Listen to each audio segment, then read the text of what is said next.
जिस शुवेंदु ने आज तक नहीं छुए मोदी और शाह के पैर, वो योगी को देखते ही हो गए दंडवत। योगी का ऐसा जादू चला, देखते ही बंगाल की पब्लिक हो गई बेकाबू। 72 घंटे और 4 रैलियों में ही बदल गया बंगाल का मूड। जितनी पीएम मोदी करेंगे सभा, उतनी ही योगी की होगी रैली। बीजेपी ने बंगाल चुनाव से दे दिया बहुत बड़ा संकेत। बंगाल योगी के दिल में बसा। क्या है बंगाल से महाराज का रिश्ता? पिछले चुनाव से 3 गुना ज्यादा रैलियां करेंगे योगी। एक मंच था, भीड़ थी हजारों की, और उस मंच पर जब योगी आदित्यनाथ चढ़े तो पश्चिम बंगाल के सबसे बड़े विपक्षी नेता शुवेंदु अधिकारी तेजी से आगे बढ़े। भगवा पटका पहनाया और फिर जो हुआ वो पूरे बंगाल ने देखा।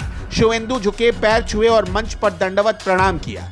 भीड़ ने जो तालियां बजाई वो किसी भाषण से नहीं आती, वो आती है जब कोई बड़ा संकेत मिलता है। ये कांथी विधानसभा क्षेत्र की रैली थी।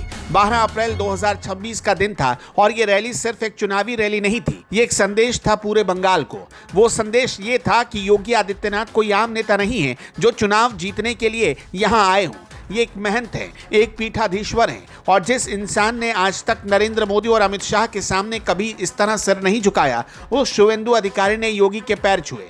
भारत में संत महात्माओं का एक अलग स्थान है और हमेशा रहेगा। किसी के कहने से मठ माफिया नहीं हो जाते, वरना उन्हें तो भगवा में भी जंग का रंग नजर आता है। कोलकाता का मेयर कहता है कि यहाँ की आधी आबादी को उर्दू बुलवाएंगे। मैं उनको बोलना चाहता हूं कि यहाँ की जनता उर्दू नहीं, बंगला बोलेगी, बंगला बोलेगी, और कोई भी माई का लाल बंगाल की संस्कृति के साथ खिलवाड़ नहीं कर सकता है। पूरा देश मोदी जी के नेतृत्व में आपके साथ खड़ा है। आपके आन मान शान के साथ कोई खिलवाड़ नहीं कर सकता है, और इस अराजकता को हर हाल में हमें रोकना है।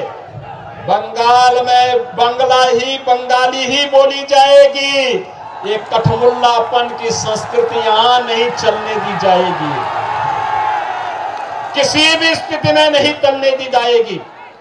इनके देशद्रोही मंसूबों को पूरा नहीं होने देंगे। अन्नदाता किसानों के साथ अन्याय नहीं होने देंगे। किसी प्रकार की अराजकता को नहीं चलने देंगे। जैसे डबल इंजन की भाजपा की सरकार ने उत्तर प्रदेश को दंगा मुक्त, कर्फ्यू से मुक्त, किसी प्रकार की अराजकता से मुक्त किया है, ऐसे ही डबल इंजन की सरकार भारतीय जनता पार्टी के नेतृत्व में बनने दीजिए।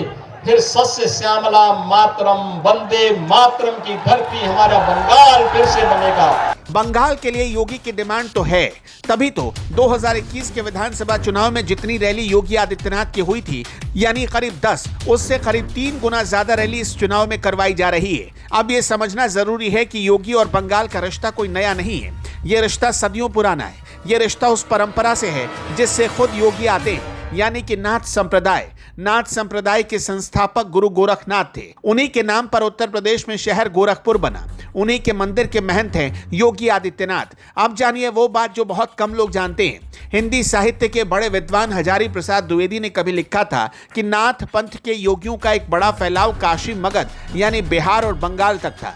पश्चिम बंगाल के रंगपुर इलाके में नाथ पंथ के लोग सदियों से बसे हुए थे। बंगाल में शैव परंपरा यानी शिव की उपासना की जो धारा बही, उसमें गोरखनाथ का सीधा असर है। गोरखनाथ मंदिर के उपपीठ बांग्लादेश और नेपाल में भी है। यानी ये सिर्फ उत्तर प्रदेश का मठ नहीं है, ये एक पूरे उपमहाद्वीप में फैली परंपरा का केंद्र है। तो जब योगी बंगाल जाते हैं तो वो किसी बाहरी राज्य का नेता बनकर नहीं जाते, बल्कि उस परंपरा के वाहक बनकर जाते हैं जिसकी जड़ें बंगाल की मिट्टी में पहले से ही मौजूद हैं। बंगाल में इस बार चुनाव 2 चरण में हो रहे हैं। 23 अप्रैल को पहला चरण और 29 अप्रैल को दूसरा चरण। 4 मई को नतीजे आएंगे। 294 विधानसभा की सीटें हैं और बीजेपी ने 40,000 प्रचारकों की लिस्ट जारी की है। प्रधानमंत्री नरेंद्र मोदी की 24 चुनावी सभाएं होनी है। अमित शाह की पहले चरण में 25 और दूसरे चरण में 25, यानी कुल मिलाकर 50 सभाएं होंगी और रोड शो होंगे। राजनाथ सिंह की लगभग 1 दर्जन सभा होगी और योगी आदित्यनाथ की भी 24 सभाएं होंगी। यानी जितनी सभा खुद नरेंद्र मोदी करेंगे, उतनी ही सभा योगी आदित्यनाथ भी करेंगे। इसमें पहले चरण में 12 और दूसरे चरण में 12। अब ध्यान दीजिए, मोदी और योगी दोनों की बराबर 24-24 सभाएं हैं। ये संयोग नहीं है। बीजेपी की रणनीति साफ है कि इस बार बंगाल में योगी का फैक्टर उतना ही काम करेगा जितना मोदी का फैक्टर। तो क्या मोदी की जगह अगली बार योगी है? अब बीजेपी की पूरी रणनीति समझते हैं। बंगाल में करीब 70% हिंदू वोटर हैं, लेकिन ये वोट बिखरा हुआ है। तृणमूल भी हिंदू वोट लेती है, वामपंथी भी लेते हैं, कांग्रेस भी लेती है। बीजेपी को जीतना है तो इस हिंदू वोट को एक करना होगा, और इसके लिए सिर्फ सड़क, पुल और बिजली की बात काफी नहीं है। बंगाल में पहचान की राजनीति चलती है। आरजी कर अस्पताल में जो घटना हुई थी, उस घटना ने बंगाल के हिंदू समाज को झकझोर कर रख दिया। बांग्लादेश में हिंदुओं पर अत्याचार हुआ और ममता बनर्जी चुप रही। बंगाल में घुसपैठ का मुद्दा है। इन सब बातों को एक चेहरे की जरूरत थी जो सिर्फ नेता नहीं बल्कि एक धार्मिक पहचान भी लेकर आए। योगी वही चेहरा है। सोनामुखी की रैली में योगी ने कहा कि बंगाल स्वामी विवेकानंद और रामकृष्ण परमहंस की धरती है, लेकिन तृणमूल इन आध्यात्मिक प्रतीकों का सम्मान नहीं करती। उन्होंने यूपी का उदाहरण दिया कि जो हाल आज बंगाल का है 9 साल पहले यूपी का था।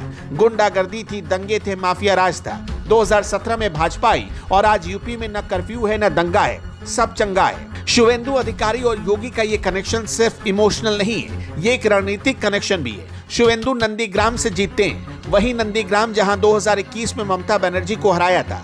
शुवेंदु बंगाल में बीजेपी के सबसे जाने पहचाने चेहरे हैं। जब शुवेंदु अधिकारी ने योगी के पैर छुए तो उन्होंने बंगाल के लाखों हिंदू वोटरों को एक संदेश दिया। वो संदेश था कि हम इस परंपरा के साथ हैं, हम उस महंत के साथ हैं जिसने उत्तर प्रदेश को बदल दिया।